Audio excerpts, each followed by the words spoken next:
Lunga Chuka the Energizer Funny, streaming live with my special guest on the Price of Fame podcast. We feature entertainment professionals on the show and find out what sacrifices were made to reach their level of success.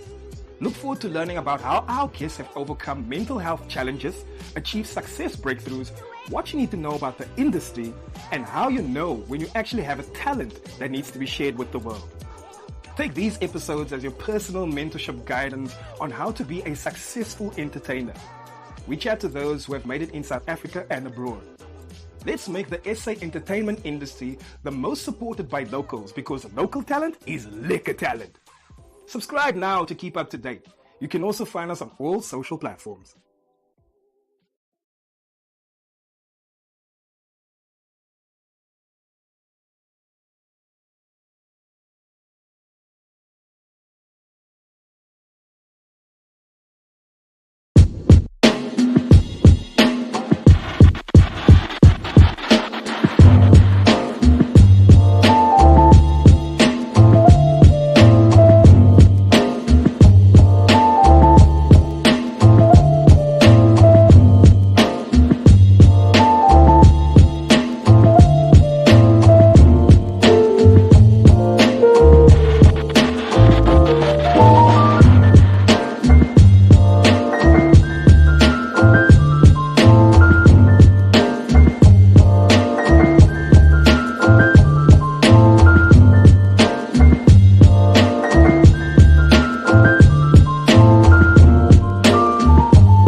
Good evening, ladies and gentlemen, and welcome to another episode of The Price of Fame. My name is Lunga Chuka, and I'll be your host.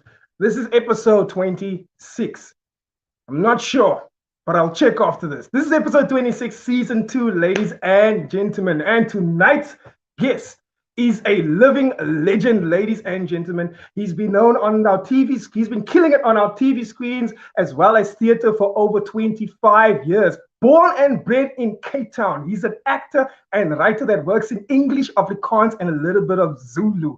Voted by the public as South Africa's favorite actor. Ladies and gentlemen, please welcome to the screen, Mr. Terence Bridgett.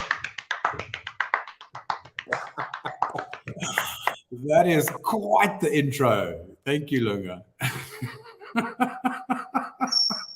Thank you so much.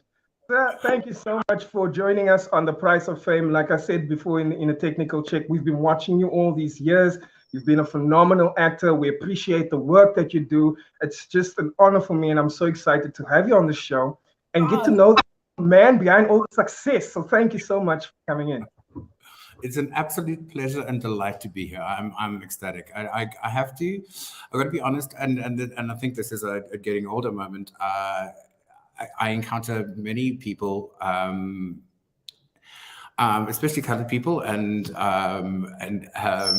go, "Oh my God, we grew up watching you." That I work with, and also the fans, and it sounds so disturbing if, like me, in my head, you still think you're sort of 23 or 33, but you're not. And you realize, oh my word, you did grow up watching me, because I've been doing this for a while now. But it's delightful. Once you get over the harrowing thought that people say, you engage with them as a contemporary, and they go, I grew up watching you. And that makes me feel very old, but it makes me feel very loved as well. It's actually, I feel like, I mean, I know it sounds old, but trust me, I mean, we mean it as one of the most huge compliments ever, because like throughout the years, it means that we've been entertained by you. You know, you've been something that has been relevant in our lives, like in different states and parts of our lives. You know, when you were young and you were in high school, and even as an adult, we still get to see you do your thing. And sometimes we, in our house, we'd be like, this guy has been around for quite some time and he's killing it. Yeah. And say these things. So yeah, I think the first thing that we say when we see you, it's like we dumbstruck. We just like, I grew up watching it. But trust me. Let me tell you quickly I don't want to go down the age rabbit hole, but there's one moment that happened. I think it's about 6 to 8 years ago when I went to Generations, because I am the soap slut. That is my official title, Mzansi's original soap slut, because I've pretty much been on them all. And I went to Generations, and they did a press launch of, Terence Bridgett is coming to Generations, blah, blah, blah. And one of the magazine programs used the phrase, and I'm thinking I'm 47 now, so I was 39, 40 at the time, and they said, veteran actor Terence Bridgett is making a move to Generations. And I fell off my chair, because veteran to me means wheelchair and Zimmer frame. Do you know what I mean? It's like, Okay.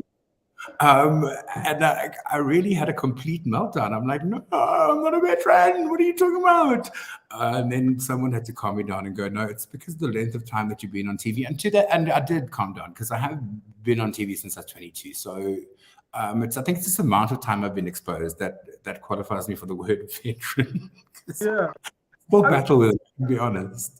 I mean, the positive aspect of why would they say that you're a veteran? Obviously, because you've been killing it for so long, and you write as well. You've been producing, not just doing your own things. Actually, been producing your own things as well. So, you really took the industry and you made it your own. And I must say, I said this in the technical check, and I'm saying it now again. You look amazing. I mean, you look amazing. I don't sign of stress on your face at all. I've got 30-year-olds looking older than you. I know 30 way older than you, so you look amazing. I'll be honest. I can say this honestly. There is no surgery. There are no fillers. There is no bow. These are the lips my mother gave me when people tell me not to pout. I'm like, no, I'm not pouting. My mommy gave me these lips. Okay. Yeah. I think it's because all the fat is pushing out the wrinkles. My dentist keeps trying to offer me Botox, and I keep saying to him, I've got enough fat to push out the wrinkles at the moment. When I lose the weight, however, I'm going to look like a Shar-Pei. You know what I mean? Like, those puppies that just like... Then I'm going to the boat. I think you have to be proper, super obese to look like you're just gonna look younger, I don't think anything's gonna change. It's still gonna look good, but just younger, and might look like a before and after. You might not know what is the before and after. Aren't you the charmer winner? Terence, let's get into it. Okay. Yeah. So before we get into our conversation, with season 2, we try to do something a little different, because podcast is not only for visual. Some people prefer the audio versions of podcasts as well. So With season 2, we went on to Spotify, Anchor FM, and Apple. And on Anchor FM, we have the special feature where our guests can interact with us by sending us a voice note. And so therefore, they will ask a question. So I have one that came in for you today. But before you get nervous, we kind of do the voice notes to make sure it's nothing weird or crazy, so that we're not awkward when we play the voice notes on the show. So I'm sure it's from someone who grew up watching you. But yeah, Pume, please cue the voice note.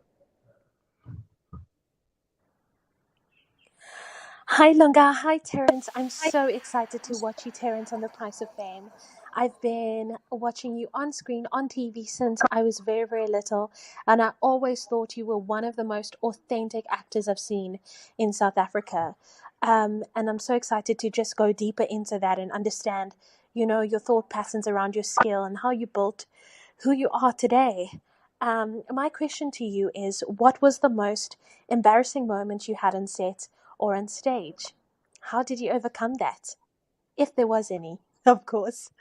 Have a lovely show. Oh, sweet. That's such a lovely voice note. I was your producers told me that there would be voice notes, and I got to be honest, I was terrified. I didn't know what may or may not be crawling under the woodwork, but that is an absolutely delightful voice note. Thank you for that. Do you want me to answer it? Embarrassing moment. The most embarrassing moment, I think, happened very, very young on stage for theatre. I was still in high school at SACS in Cape Town, and we were doing a musical called Smike, which is based on Nicholas Nickleby, Charles Dickens's Nicholas Nickleby. And I was very young and in the chorus and was a complete Footlight fanny because I was trying to make sure that I was noticed. And I'm dancing too hard and dancing too far. And I danced myself right off the edge of the stage and fell into the orchestra pit, broke a harpsichord and took out a flautist.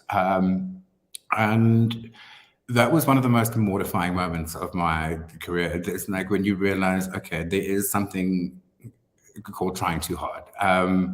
If people do speak Afrikaans, especially Cape Town kind of Afrikaans, it's like te. There is such a thing as being te, if you know what I mean. And yeah, that was harrowing.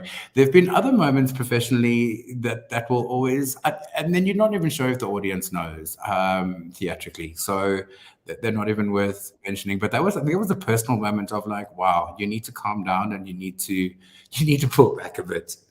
On set, there are so many embarrassing. Yeah, some of them get very personal because they have to do with intimacy scenes and things like that. So I'm not going to go down that road. But yeah, let's leave it at the at the high school dancing myself off the edge of the stage and falling into the orchestra pit. Like, I can't imagine falling off stage. I've seen it happen so many times to people when they perform, and I'm just like, how do you recover from that? Like, no, I think the most famous one I ever saw is this, the same like you described. So this guy is a backup dancer, and he's dancing, and it looks like it's maybe in Nigeria somewhere or whatever. And then he decides he's gonna do this flip, and then he runs like forward, he runs from the background, he runs forward, and he does this flip, and he flips off stage, hits his head. And he's like passed out there on the ground trying to get up, trying to find his feet. Now I'm like, yo, that's so embarrassing. Like, I cannot imagine. Yeah, and I like feel for the women when they're doing the runway. When the female models, when they do, and the hip and the heels. Oh, I get nervous on their behalf. Oh my God! There's a whole lot of footage of models wiping out on runways, which is incredibly amusing but deeply harrowing at the same time because I really feel for them, but it's so funny to watch models wiping out on runways. That's actually something I watch. Sometimes you want to like laugh, if I want a good laugh, I'll go on YouTube and I'll be like models wiping out. What do you think is like causing it? Because like I thought women come out with settings on how to wear heels. I feel like women put on heels and they always know how to wear heels. Is it the heels or is it the flooring? What do you think actually throws them off? I don't think women are. Firstly, I don't think women are in any sense programmed for heels. I think it's a very look. It makes the calves and everything look amazing, and height is fantastic on a runway and things, and all of those very pragmatic things. But women as people are not programmed for heels. I think 80% of the women in my life hate wearing heels and don't when they don't have to. Even the women on set that wear heels in the uber glamorous roles wear them when they absolutely have to, and they'll be in slippers if the heels aren't in front, if you know what I mean. Unless it's an actress moment when they need to be in heels to feel their character. They'll wear them even if the shoes aren't being seen. But heels are not pleasant, dude. 6, 8, 10 inch. It's like radical. And some of those catwalk shoes are not a joke. And some of those girls are young. So I don't think they've had a lot of time in heels.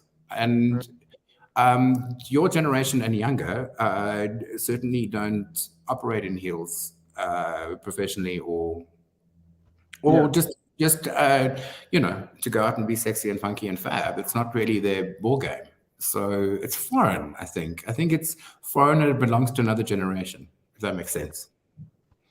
And actually, to be honest with you, heels was actually designed by a male. It wasn't a female's idea. It was a man's idea. So I guess that's why sometimes they don't like it. But Terence, we've had like a bit of a roller coaster, with the whole pandemic, and it not just knocked us with our families and friends, also our livelihoods and what we do professionally took a huge knock at that, you know. And I'm sure, and it's safe to say, all of us experienced. Some of us had some opportunities, but to some extent, we all felt the blow. And coming back after that, you know, getting opportunities again. Can you describe what was it like for you, you know, after the pandemic, coming back to the TV screen, coming back to our screens? What was your experience like? It's very interesting, Alan, and I think we'll get there just now is the word diversification. It's very important in terms of sustainability in this country and in this industry. We don't really have an infrastructure that embraces specialists. And that it is unfortunate, but it is a reality. So you have to diversify. And what I'm very grateful for, when COVID did land, and it landed at the worst time, I was playing a bucket list role that I saw 15 years ago on the West End, and in the producers, and it cut our Cape Town run of the producers short. Well, thank God we're having a Joburg run next year. But and I was about to start shooting a series in Jersey while we did the Joburg run of the producers. So there were kind of two income streams that went out the window, and everything was at this radical halt. So I had to dust off all the other toolboxes, the writing, the directing, the producing, all the other kind of stuff that made life sustainable, which I'm very grateful that I have. I saw other people that didn't necessarily have those capabilities and those toolboxes to draw from that really, really, really battled. I mean, shit went down. I don't know if I can swear on this podcast. I'm so sorry. I mean, you know what I mean? It was harrowing for a lot of artists across the board. I'm not even talking just the actor. I'm talking musicians, the fine artists, eventing people. Do you know what I mean? Like the whole gamut. The people that frame us, the crews, the sound people, every single part of this industry was just ravaged. And I found sustainability in the corporate market, because they obviously had to communicate for the first time in a different way. And so that was great, but it was behind the computer and behind the camera. I found huge relief in being behind the camera. I've got to tell you, it is fantastic. I loved it. Having lost all the weight for the producers, I think during COVID, and I'm not the only one, I know this, I did put on a few kilos, you know what I'm saying? You know, the fridge was so close because you're working from home, and sometimes you just open it and stare. So that was the whole movie. And then suddenly, in the midst of that all, somewhere at the end of last year, there were 3 things that happened at the same time. It was Legacy, which was lovely, and a beautiful part, and Recipes for Love and Murder, and Ludic, which is on Netflix at the moment. And they were all being shot at the same time. So suddenly, from not acting for a year and a half, or not being in front of the camera for a year and a half, I was suddenly doing 3 things with high delivery, and it was hectic. Your muscularity for what you do every day has gone out the window. It's a different muscularity in terms of delivery and going and being on set and having everything down and having all your choices lined up and what. I felt like it was all happening to me as opposed to me being in control of it. So as blessed as I was to suddenly have this barrage of gigs, it was a whirlwind. And I'm very grateful that things turned around at that point. But for some people, things still haven't turned around. Do you know what I mean? We're still kind of dragging ourselves slowly and out of the morass. Can you feel it? Have you? It hit me just like you said, you know, it hit the comedy industry completely, you know, and because restaurants and where we do our thing, we couldn't do it anymore. A lot of comedians turned to online comedy, but it's just not the same. I did an online comedy gig once, but luckily there was a small amount of audience that was in the room, so we could feed off of them, you know, but the majority was tuning in online. And the only gigs that was happening for me was corporate, you know, like just like you said. Yeah. or whatever, corporate emceeing as I needed an MC or whatever. But in terms of like just the regular hustle as a comedian, you know, I was gone. I was gone completely. And Absolutely. I felt, you said, coming back, you feel so rusty. You know, you're like, oh my word. It's real. I was like, oh, I feel like not even a novice. I felt like an amateur. I was like, wait, what's going on? Okay, yes, I know how to do this. I missed an audience. You must have missed an audience so much. I mean, I think your craft is so audience driven and so audience specific. And I don't know if you follow any of them. It's part of my morning coffee routine is all the late night hosts from the previous, sort of Seth Meyers. I'll watch Anderson Cooper first, and then Seth Meyers, Stephen Colbert, James Corden, those kind of boys, and I watch them cope with it in terms of not having a studio audience at all, and having to deliver gags that you know will work or would work, but having crick crick crick crick, and the way they would all interview each other and go, "How are you handling it?" You know what I mean? It was very real.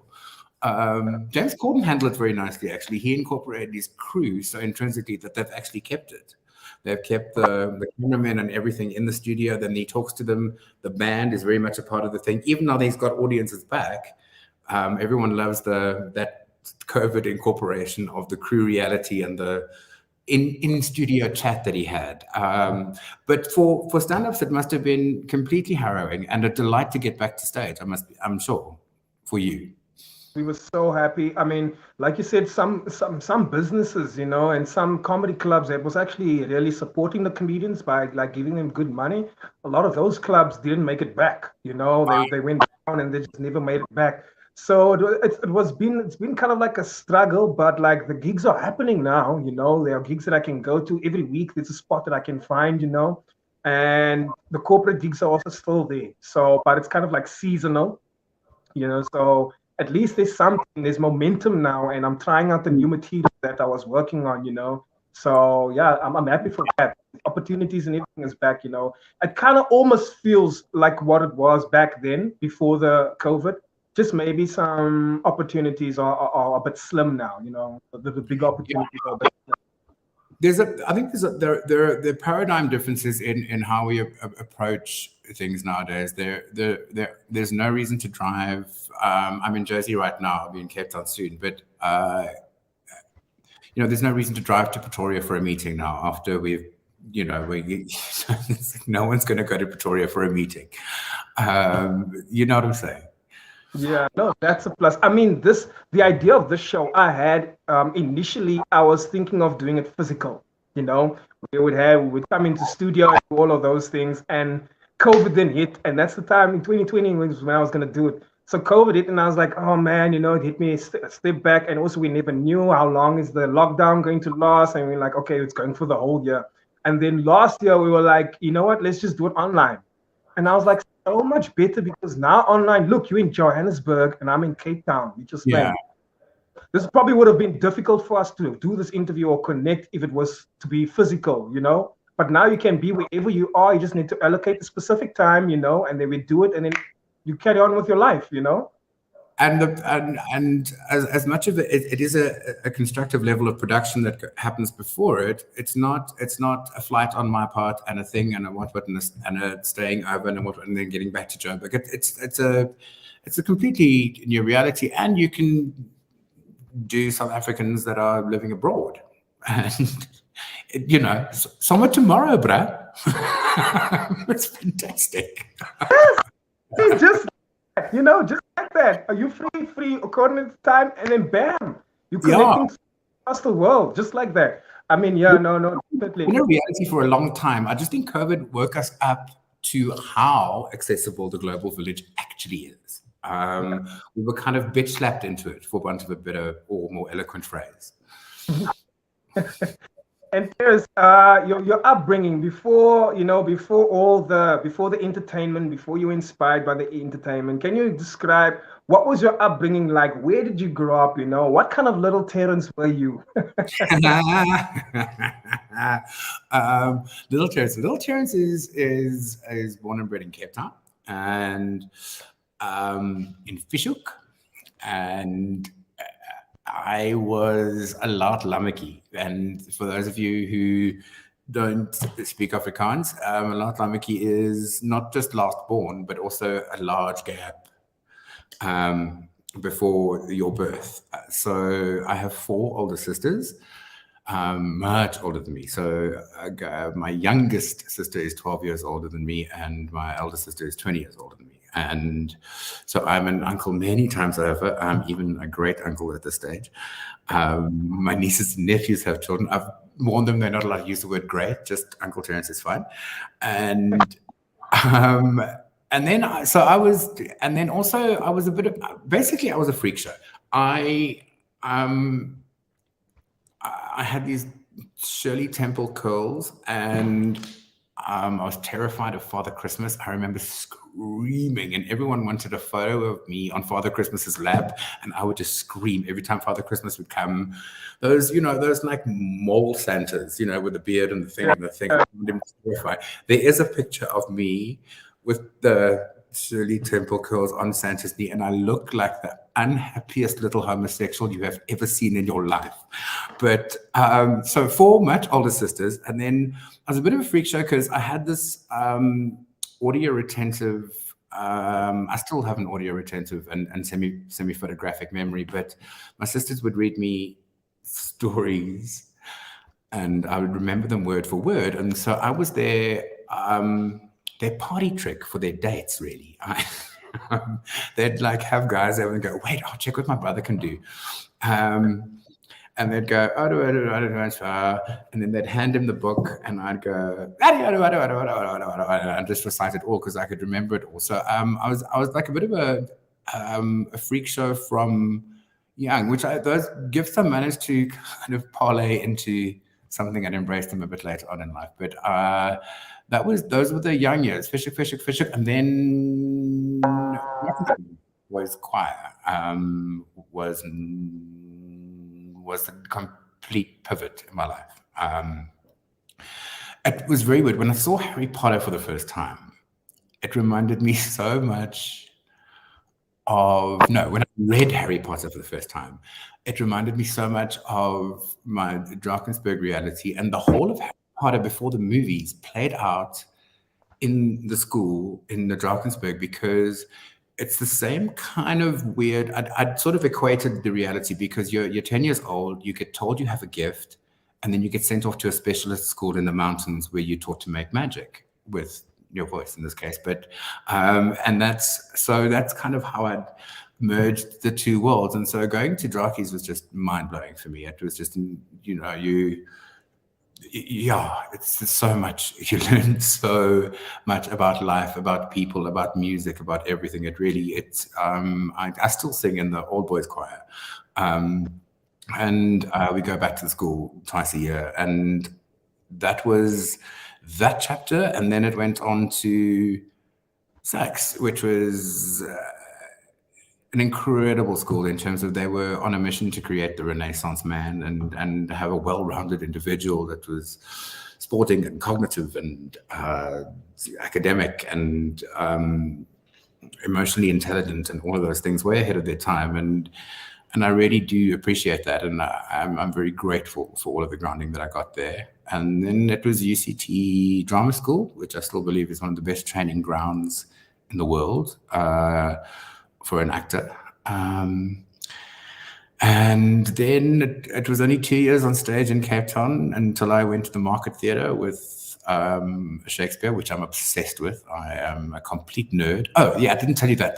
Terence has been a nerd since he was very little. Okay. Yeah. And I've always been so I was a straight A student, but like a really naughty one. I was like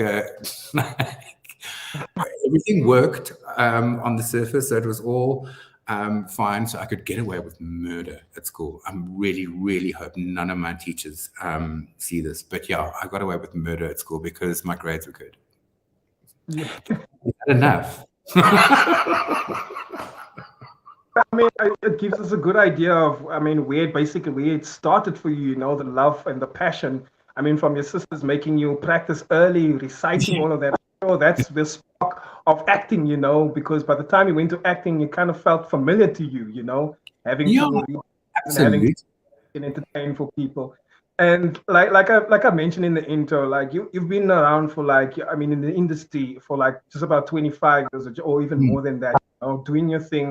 And now that you're telling me actually you've been exposed and being part of the industry for even a bit longer than that. Being a veteran, and I mean this in a positive way, being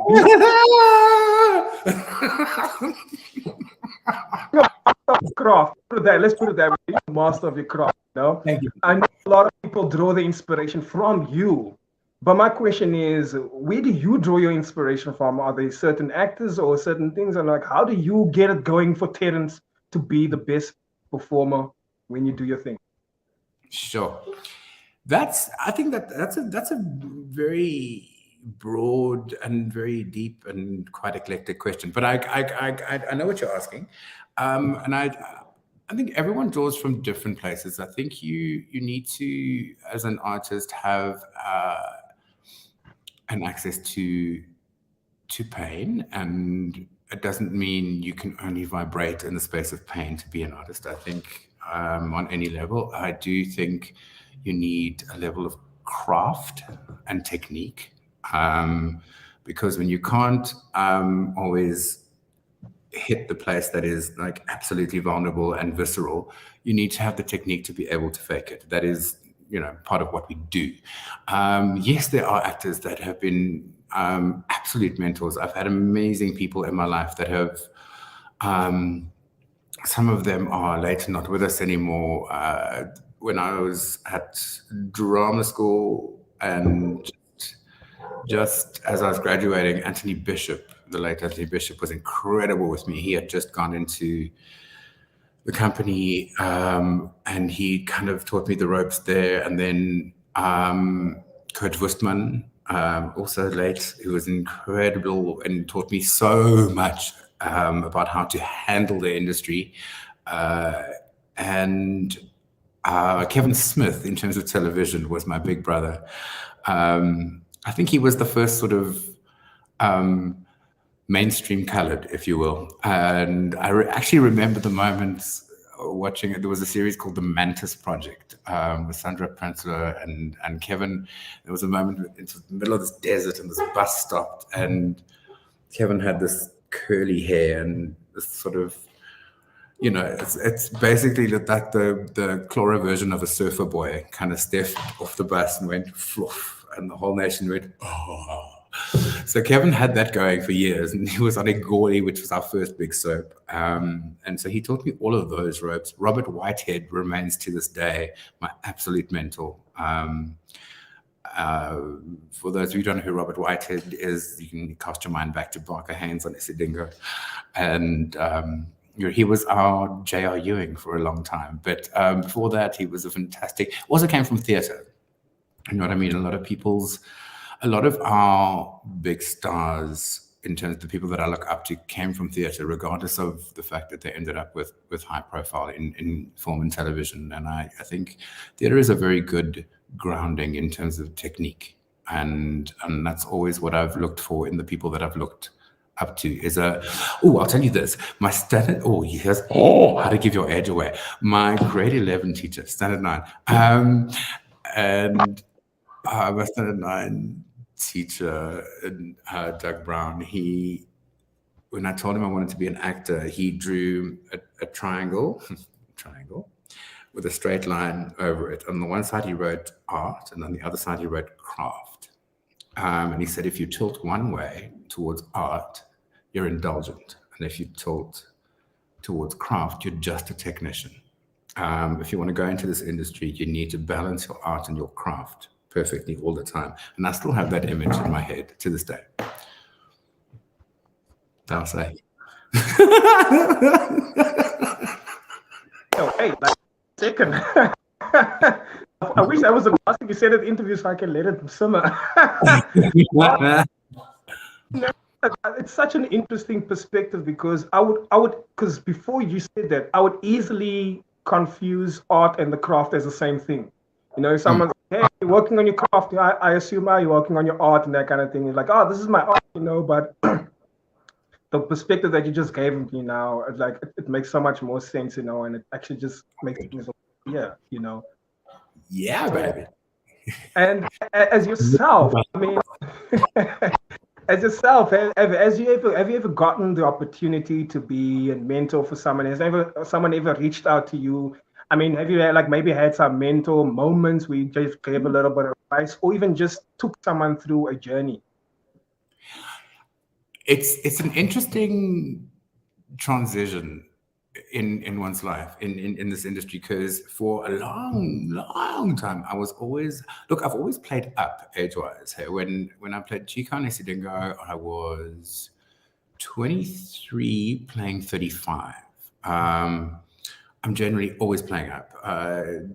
If you 10 years up on Legacy, 8 years up on Benevolent, it's generally I'm going up. So I was always the youngest in any given company, especially theatrically. And when I did Joseph and his amazing Technicolor Panty, the musical, for the first time I was playing the Pharaoh, and Anne Power was the narrator, and we had a bevy of young, recent, very, very skilled. They're all stars in their own right now. Graduates from TUT, and for the first time, I was the daddy in the cast, and I was in my 30s, and I was like, oh my word, they're looking to me for everything, like the way you arrive, the way you work, the way everything. They're looking to you to be the example, and it was a complete mind shift. And it's kind of, once you embrace it, it is absolutely beautiful. I never thought I'd be a good teacher. And I teach and lecture. So, but once you can kind of wrap your head around it, it is the most extraordinary thing to do, to be able to kind of pass on the craft, pass on the magic, and mentor and guide someone into the madness that is what can be an incredibly harrowing, cruel, and vicious industry, unless you have someone to cushion your potential falls. And I've absolutely loved being mentor to people. I do have one particular mentee. He was my 92% university graduate student, my top student, and I marked him the lowest of all of his lecturers, and he was still 92%. And he's been my mentee for a good 5 or 6 years now. And I have numerous, in theater, you have a thing that you kind of have a family. So I am mother to a whole lot of children, theater children. And you kind of select your theater family, and you make sure they're okay, and you look after them. It's a strange, unspoken ritual thing that goes down, and I absolutely adore it. It's very much a part of my being. I love being mentored to people. I have a business called The Fixer, which is a personal performance coaching, audition prep kind of business. And even within that, you develop such a relationship with your students that you feel like a mentor every time you are giving them everything you can, if you know what I mean, because their journey becomes so important to you. It is an absolute gift. And it does come with age, and if you don't fight it. You've been doing awesome there. Then you've been doing so well. I mean, like, and also like you're saying, you're lecturing, you're passing on the knowledge, and that's so admirable. And also you're creating some productions yourself. So the people that you're teaching, I mean, you're creating opportunities for them also, to be. Oh, that's been amazing. Being a producer was never something I thought I would be doing, but it's happened. I've done it for television and for theater as well. And I got to tell you, I think it's the A-type personality control freak in me that thoroughly enjoys being in the driving seat. I love it. Because you ultimately have the control, because people think because we're the ones who end up on the screen that we are the ones who have the biggest say in things. And honey, it takes you years before, as an actor, you get a say in anything. You know what I mean? It takes you decades before You get to go, I need it like this. I think it should be like that. You've got to kind of ease your way in there. So to be producing, it means you get, you get the choice and the control and everything, because actors are the lowest of the rung of the ladder. And people who aren't in the industry battle to comprehend that. They think because we're the ones who are exposed, we've got the power, and we don't, ultimately. So bring a producer's lekker, man. Yeah, I can do all of it. Bring it. Yeah, because because you have control over what the vision looks like, and you get to see it come to life, your idea get manifested. And if you don't like it, you can chop and change. So that's amazing. And what are some of the events that you would possibly consider a hurdle before you reaching your success? What are some of the hurdles that you've experienced, in your career? I think, sure. I think loss was huge for me. I was in my graduate year, and I lost my mom, and that was just really profound. And at the time, I was doing a really intense, highly sexualized Fassbinder production, and she was just like, go be on stage, and it was just, I didn't want to tell anyone about it at university because I didn't want anyone's pity, and it was just, I'm kind of taking on that level of pain and going into the industry, not feeling sorry for oneself. That was something that I had to get over personally and go, you can't enter your dream thing with a self-bejammering, if you know what I mean. Like, you can't feeling sorry for yourself. It's just not, it's not the way to enter into something that you should be catapulting into. So that was a major hurdle. Also, Cape Town, in the beginning, you must realize it isn't the kind of formidable machine that it is now. And I was just always, it was very much theater. And God, I didn't know the arse end of a camera from the lens at that stage. And I was always getting the reviews for the beautifully interpreted cameo. And that was just such a, it was so frustrating for me. I was just like, I can't, this is great, thanks. But never getting further than the beautifully interpreted cameo. And, I didn't want to be the lesbian from the left for the rest of my life. So I had to make the choice and give up Cape Town, give up my friends, give up my family, and come to Jersey in the hope that I could hit some profiles. So I did come with the Shakespeare and got my first TV series, where I was unfortunately the lead who didn't know and asked out of a camera from the lens. That said, I've watched it. A terrible thing happened recently. They rescreened it. It was called Hotnotsgode. And I was playing a ballroom dancer with one leg about 12 centimeters shorter than the other. Real person, based on a real person. He was my dance coach, actually. And I just remember looking at it years later, and unfortunately, they screened it the same time as they screened something shot 12 years later. And I was like, oh, you can't watch the deterioration of yourself on the same night of television. But looking at that very naive performance, I found it incredibly unstudied. I think it's one of the most sincere performances I've ever done on camera, because I didn't have all the technique and I didn't have the bag of tricks that one develops over the years, if you know what I mean. I looked at it and I thought, wow, I actually buy that. That's quite cool. If you can, so I suppose the lesson there is to maintain a level of unstudiedness as much as you need to be on top of your game, if that makes any sense. Yes. And after you realizing, okay, I'm a very successful actor now, and you're doing so much, you're lecturing and you're writing your own productions and everything like that, and you've been on a good roll. Has there ever been like some kind of like breaking point where you felt like, I just need to take a break? If I could take a whole year off, I would do that right now. But right now, I can't be Terence for everyone. I have to be Terence for myself. Did you ever reach a point like that? And what did you kind of do to bring you out of that? I did. And I I didn't have a vocab for dealing with it, frankly.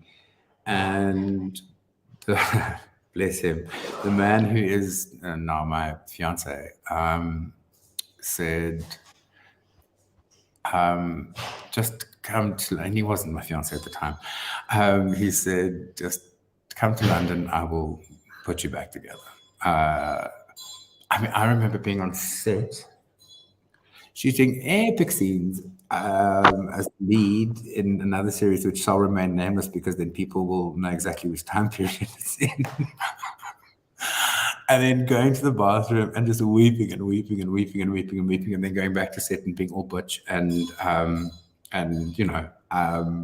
supposedly powerful. So I did. I went to London thinking no one would know who I was. Unfortunately, there are so many expats in London and they're so delighted to see a face from home. Like, I felt like the human equivalent of Mrs. Ball's chutney. Because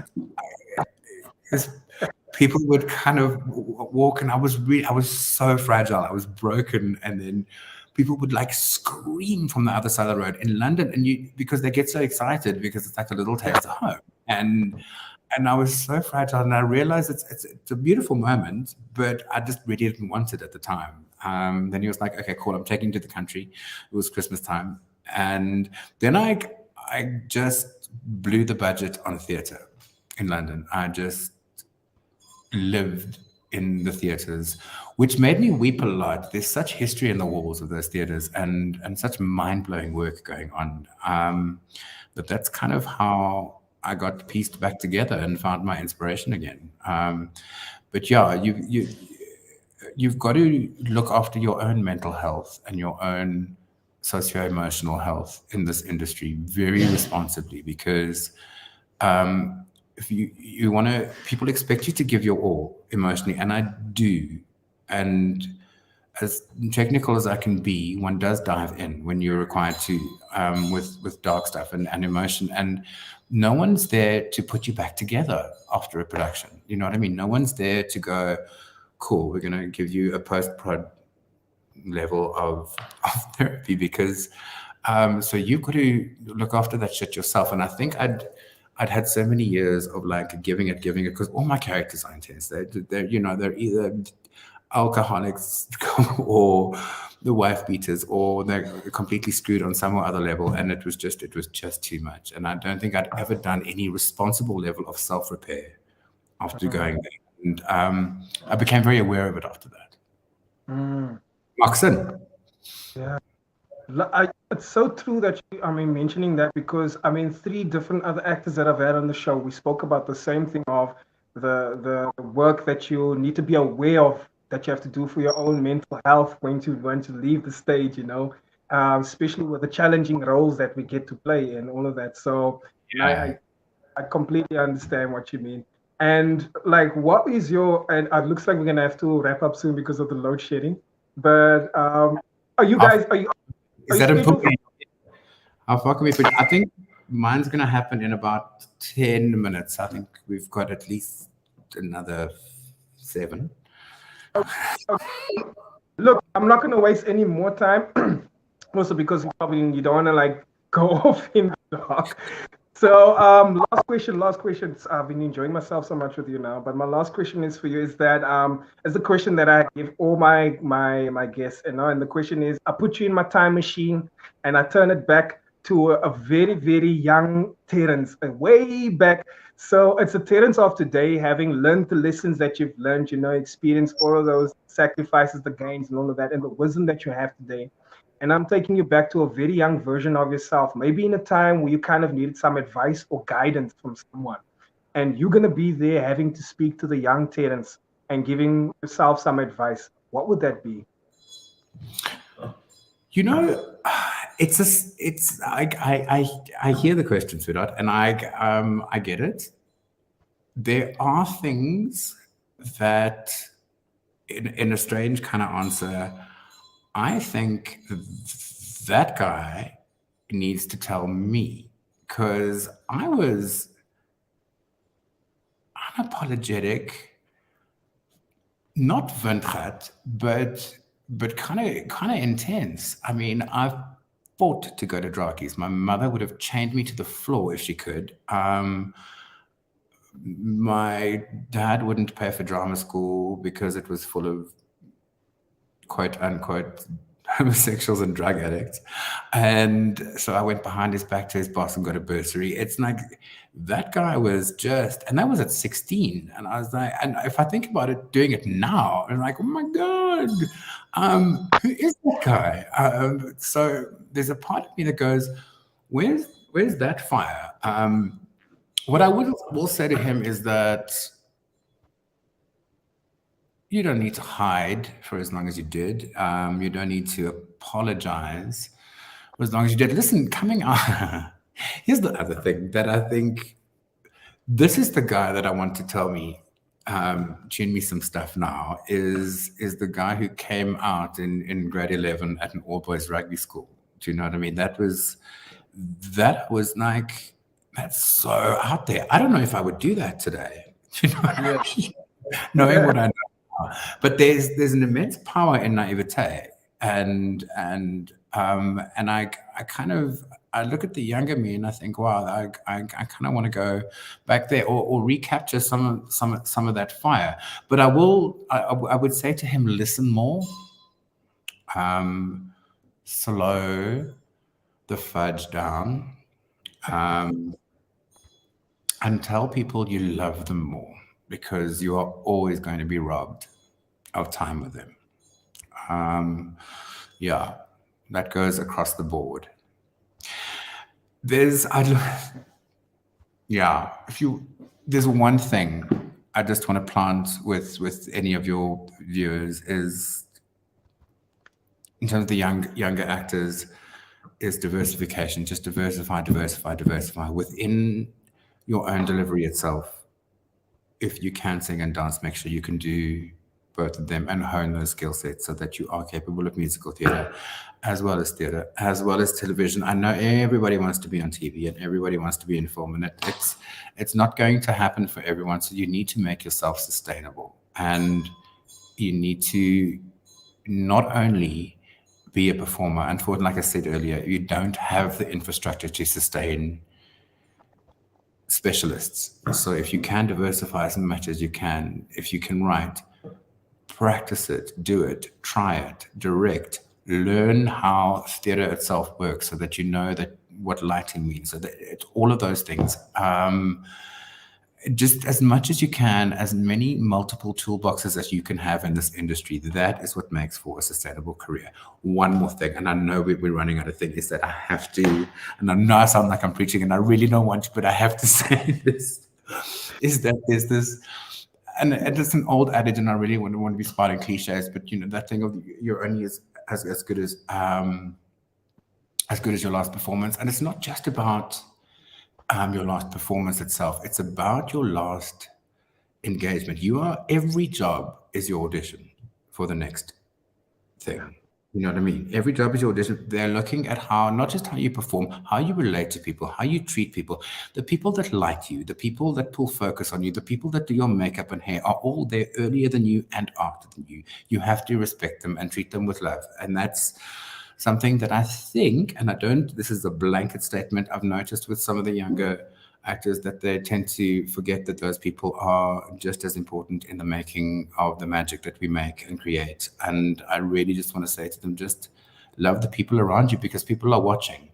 Last point, it is not the most talented actor that has a sustainable career. It's the most reliable actor, because ultimately you have the producer's wallet in your hand when you go to work every day. So they want the guy or the girl or the person that they know they can trust with delivery. The most reliable person, not the most talented. Those are the people that work. Sorry to preach, Lunga, you were rushing me. No, thank you so much, Jules. I mean, like you started off by saying that you flipped my perspective completely, because everyone who I've had on the show always like, oh, they have like, you know, the message that you want to say to the younger self. But I love you actually flipped it around and be like, no, I need to take some notes from that guy, because that guy was a lot more brave. That guy moves, didn't play twice, followed his heart, and Yeah. and now you're a bit more careful. And I think way too much now. I think far too much. I forget everything. And then afterwards, you ended up by giving some gems and some advice, and you didn't just speak to the younger self. I'm sure you spoke to a lot of us as well, up and coming artists, even myself. I'm also on that, the idea of diversifying yourself, so that you can make your career more sustainable. But yeah, we got 3 minutes, and I do not want to speak to you and let it go in the dark. But thank you so much, Terence, for tonight. I truly, truly appreciate, and it's what an honor to have you on the show. Thank you so much for joining and being. It has been an absolute delight. I will see. I'm in Cape Town in 2 weeks for a long time, and we will definitely get together for a serious coffee/drink. Oh yes, awesome! Look forward to that. Don't forget me, ladies and gentlemen. He said live. He said, I will let you know who will come. Terence, thank you so much, man. Have a lovely evening to you. Good night. Me too, man. Cheers, guys.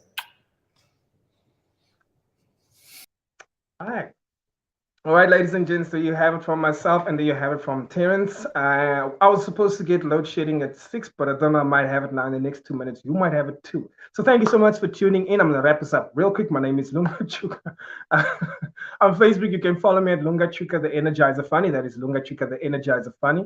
On Instagram, you can catch me at Lunga Chuka. And if you want exclusive snippets of The Price of Fame Season 1 and 2, go to Instagram at The Price of Fame ZA. That's The Price of Fame ZA. The link in the bio will take you straight to my YouTube page, where you first like and subscribe, and you'll get the extended episodes of Season 1 right through to Season 2. Thank you so much for tuning in. I've had fun. I hope you enjoyed tonight's episode. My name is Lunga Chuka. I've been your host, and this is The Price of Fame.